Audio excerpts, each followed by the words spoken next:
दोस्तों, अगर आप अधीनस्थ बोर्ड के किसी भी एग्जाम की तैयारी कर रहे हैं तो आगे जो मैं वीडियो में बताने जा रहा हूं वो आपके लिए बहुत ज़्यादा महत्वपूर्ण है। ये जो रणनीति मैं आपको बताने जा रहा हूं, इसी की सहायता से मैंने पिछली रीट मुख्य परीक्षा के अंदर 222 अंक हासिल किए और पूरे राजस्थान के अंदर 185वीं रैंक हासिल की। जो तरीका मैंने अपनाया उसमें मैंने सबसे पहले रीट मुख्य परीक्षा का जो सिलेबस था उसको एक बार कवर किया। उसके बाद मैंने अधीनस्थ बोर्ड की वेबसाइट से पेपर डाउनलोड करने शुरू किए। जैसे मैंने JN का पेपर डाउनलोड किया और देखा कि उसमें मेरे सिलेबस के कौन कौन से क्वेश्चन है, राजस्थान जीके के, हिंदी के, बाकी सब्जेक्ट्स के। उन क्वेश्चन को मैंने हल ऐसे किया कि पहला सवाल देखा कि हाँ मेरे ये सब्जेक्ट और सिलेबस का है, उस सवाल को अपने हिसाब से हल किया। जो मेरा आंसर था वो मैंने एक रफ पेपर पे लिख दिया कि पहले का C, फिर दूसरा हल किया, उसका जो भी आंसर था वो भी लिखा, दूसरे का भी। इस तरीके से मान लो मैंने 50 सवाल हल किए तो उन 50 की मैंने खुद की एक आंसर की तैयार कर दी। जब वो आंसर की तैयार हो गई और मुझे कंफर्म हो गया कि इस पूरे पेपर के अंदर मेरे सिलेबस से संबंधित कोई और सवाल नहीं बचा है, तो फिर मैंने उस पेपर की आंसर की डाउनलोड की, ऑफिशियल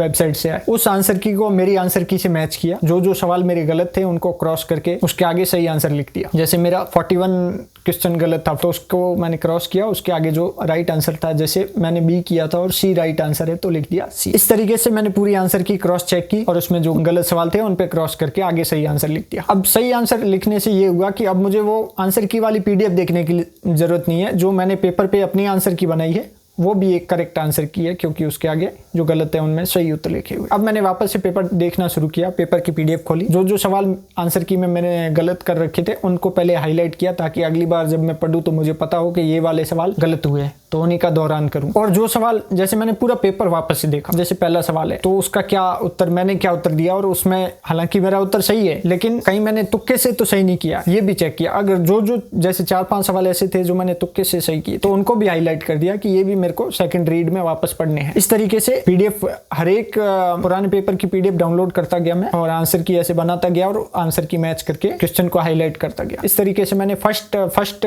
राउंड में करीब 10 पेपर हल किए थे। उसके बाद मैंने पूरे सिलेबस का सेकंड रिवीजन किया। अब जब मैं सेकंड रिवीजन कर रहा था तो मेरे दिमाग में अपने आप वो सवाल आ रहे थे जो मैंने पिछले 10 पेपर हल किए थे, उनके सवाल मेरे दिमाग में अपने आप क्लिक कर रहे थे। जैसे मैं मिट्टी का टॉपिक पढ़ रहा हूँ तो मिट्टी के जो भी सवाल उसमें आए थे वो अपने आप क्लिक कर रहे थे। उससे मुझे एक नेविगेशन मिल रहा था कि हाँ मुझे इस दिशा में पढ़ना है और जो बाकी फालतू चीजें हैं उनको छोड़ते जाना है। ये बहुत महत्वपूर्ण है क्योंकि ज्यादातर लोग कचरा पढ़ते जाते हैं और महत्वपूर्ण चीजें छोड़ते जाते हैं। जबकि अगर देखें तो परीक्षा में जो भी आपका स्टडी मटेरियल है, सिलेबस है, सिलेबस में भी जैसे कोई भी एक टॉपिक बहुत विस्तारित हो सकता है लेकिन उसके 20% मटेरियल में से लगभग 80% सवाल डेवलप होते हैं। अगर इस स्ट्रेटजी को अप्लाई करें अपन तो वो जो 20% मटेरियल है वो ढूंढने में आपको बहुत आसानी हो जाएगी। इसलिए ये स्ट्रेटजी मेरे बहुत काम आई। अगर आपके साथ कोई पढ़ने वाला साथी है, उसके साथ बैठकर अगर आप एक पेपर निकाले और दोनों एक साथ हल करें, फिर अपना अपना चेक करें कि तूने कौन सा सवाल गलत किया, मैंने कौन सा किया, तेरे कितने सही हुए, मेरे कितने सही हुए, तो उससे पढ़ने में थोड़ा फन वाला फैक्टर आ जाता है,